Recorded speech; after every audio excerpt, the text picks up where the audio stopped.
Assalamualaikum warahmatullahi wabarakatuh. Apa kabar anak-anakku? Semoga kalian sehat selalu. Hari ini kita akan belajar tentang fi'il mudhari. Kita akan membahas ulang. Pak Lukman ingin menjelaskan secara detail tentang fi'il mudhari. Jadi Pak Lukman ulangi, dalam bahasa Arab kita mengenal ada kata kerja, ada kata benda. Kata benda ya seperti meja, kursi, buku, dan seterusnya. Nah, kata kerja itu menyangkut aktivitas. Kata yang menunjukkan sebuah aktivitas atau pekerjaan seperti makan, minum, tidur, pergi, dan seterusnya. Dalam bahasa Arab, kata kerja disebut dengan fi'il, sedangkan kata benda disebut dengan isim. Nah, kalau isim atau kata benda sudah teman-teman pelajari sejak kelas 1, seperti maktabun, babun, kursiyun, dan seterusnya, itu semuanya kata benda. Nah, persoalan kata benda itu tinggal dihafalkan saja. Sedangkan kata kerja tidak hanya dihafalkan, tetapi juga perlu dipahami. Kenapa? Karena di dalam bahasa Arab itu berbeda dengan bahasa Indonesia, bahkan bahasa Inggris. Di dalam bahasa Indonesia, sekali lagi Pak Lukman sampaikan, itu tidak ada perubahan kata kerja berdasarkan kata ganti orang. Di dalam bahasa Indonesia, kata kerja tidak mengenal perubahan meskipun berganti kata ganti orang. Contoh kata ganti orang saya makan, kamu makan, dia makan, kita makan, semuanya menggunakan kata makan. Dalam bahasa Inggris ada perubahan. I eat, you eat, she eats, he eats. Nah, jadi ada perubahan. Nah, di dalam bahasa Arab itu perubahannya lebih banyak. Setiap domir atau kata ganti orang itu berubah. Nah, berdasarkan waktunya, kata kerja di dalam bahasa Arab juga dibedakan. Kalau pekerjaan itu sudah dilakukan atau dilakukan kemarin atau dulu, tahun lalu, pokoknya yang sudah dilakukan, itu menggunakan kata kerja yang dinamakan fi'il madhi. Fi'il madhi adalah kata kerja yang menunjukkan aktivitas itu sudah dilakukan. Sedangkan untuk kata kerja yang akan atau sedang dilakukan, maka menggunakan kata kerja fi'il mudhari. Nah, itu perlu dipahami. Nah, fi'il madhi sudah kita pelajari pada bab 1 lalu. Akan tetapi Pak Lukman akan mengulang sekarang untuk membedakan dengan fi'il mudhari. Jadi kalian bisa membandingkan keduanya. Nah, silakan simak penjelasan Pak Lukman dengan baik agar kalian paham. Oke, kita mulai. Nah, perhatikan tabel ini. Di sini adalah tabel fi'il madhi atau kata kerja lampau, kata kerja yang sudah dilakukan. Sedangkan di sini adalah tabel kata kerja yang akan atau sedang dilakukan atau fi'il mudhari. Nah, di sini ada tabel domir. Ada gua, dia, anta, anti, anak. Dia laki-laki, dia perempuan, kamu laki-laki, kamu perempuan, aku atau saya, dan di sini ada kami atau kita. Apakah domir di dalam bahasa Arab hanya ada 6? Tidak. Di dalam bahasa Arab domir itu ada 14. Ada huwa, huma, hum, hiya, huma, hunna, anta, antuma, antum, anti, antuma, antunna, ana, ana. Tetapi teman-teman tidak perlu menghafalkan semua itu, khusus untuk saat ini. Untuk pelajaran kita minimal teman-teman hafal yang ini. Nah, termasuk ketika mempelajari tentang perubahan kata kerja, cukup mempelajari perubahan untuk domir ini dulu, minimal itu. Kecuali bagi kalian yang ingin melanjutkan ke pondok pesantren, itu wajib mempelajari lebih lengkap.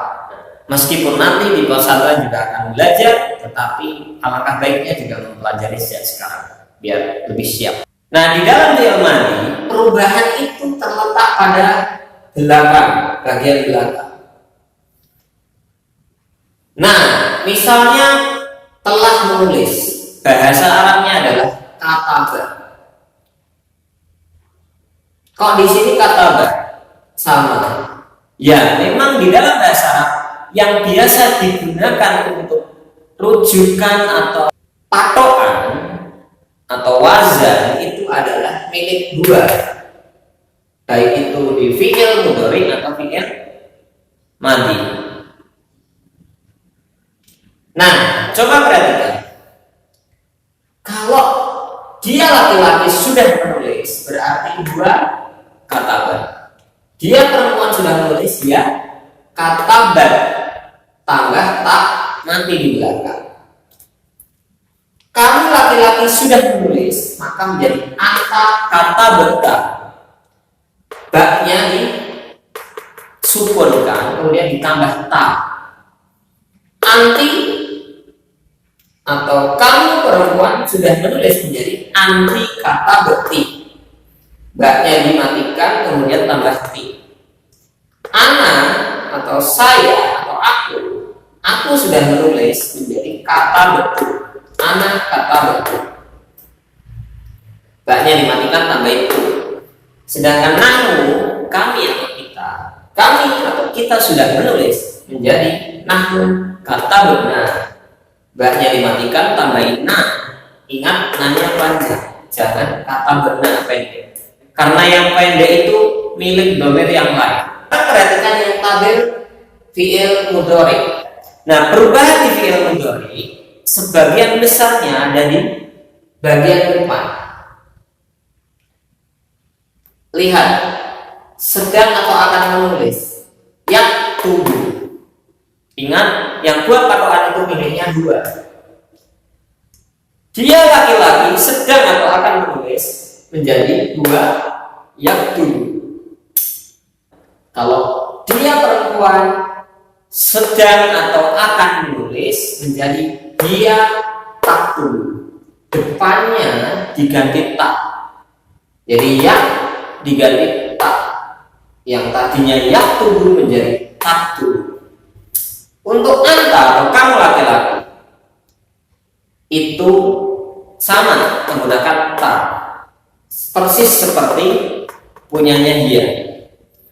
Kamu laki-laki sedang menulis atau akan menulis, anta taktu. Kamu perempuan atau anti. Nah, ini yang beda. Perubahan ada di belakang dan di depan. Depannya pakai ta. Setelah itu dikasrohkan, di sini dikasrohkan, tambah ya dan nun. Taktubina. Kamu perempuan sedang menulis atau akan menulis, menjadi anti taktubina. Sedangkan ana menjadi aktubi. Sedangkan nahnu menggunakan naktubi. Ya, semua perubahannya atau hampir semuanya ada di depan. Nah, contoh yang lain, misalnya kata yang halu atau sedang atau akan pergi. Dua yang halu, dia sedang atau akan pergi. Hiya tadhabu, dari yang halu menjadi tadhabu, yang berubah depannya. Sama persis. Anta tadhabu, sama depannya yang berubah. Ini juga sama. Jadi tadhabu menjadi tadhabina, yang belakang dikasrohkan dulu, lalu tambah ya dan tadhabina. Yang ini sama. Adhabu, ana adhabu. Yang paling bawah punyanya nadhabu. Kami sedang pergi atau akan pergi. Nah, sekarang perhatikan contoh yang ini. Nah, ini contoh fi'il madhi, ya. Yang contoh satu. Yang kedua adalah contoh fi'il mudhari. Karena di sini sedang, di sini telah. Berarti kalau telah berarti fi'il madhi, kalau sedang fi'il mudhari. Saya telah menulis pelajaran. Anak kata betul darsa. Jadi saya telah menulis pelajaran. Anak kata betul darsa. Saya sedang menulis pelajaran. Berarti anak aktub darsa. Karena dulu. Nah, yang ini pakai yang ini. Karena kata dulu. Gimana? Paham ya semuanya? Baik, kalau sudah perhatikan. Nah, di sini apa? Sedang atau akan belajar. Ya, ada usul. Di sini ada usul sama ya. Yang jadi patokan adalah milik gua. Di bawahnya dia apa? Dia depannya dia itu pakai tak. Berarti sininya harus diganti menjadi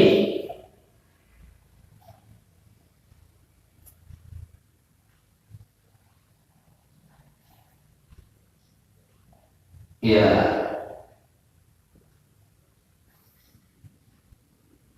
Ya, menjadi tadarus.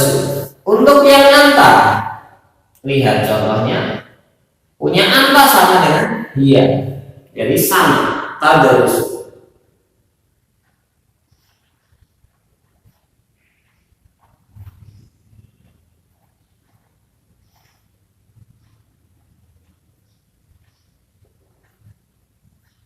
Sedangkan untuk anti, jadi apa?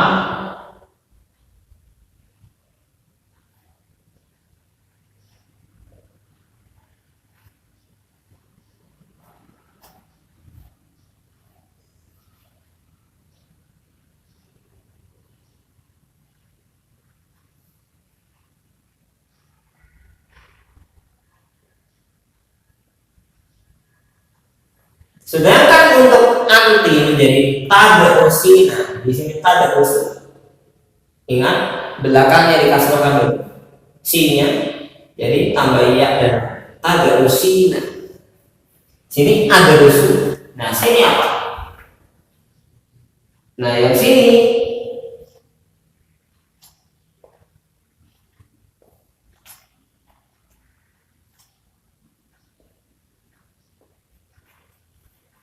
nah, untuk yang nahnu menjadi nadarus. Itu saja pembelajaran kita hari ini. Semoga bermanfaat dan semoga kalian paham. Mari kita akhiri dengan bacaan tahmid bersama. Alhamdulillahirabbil alamin. Assalamualaikum warahmatullahi wabarakatuh.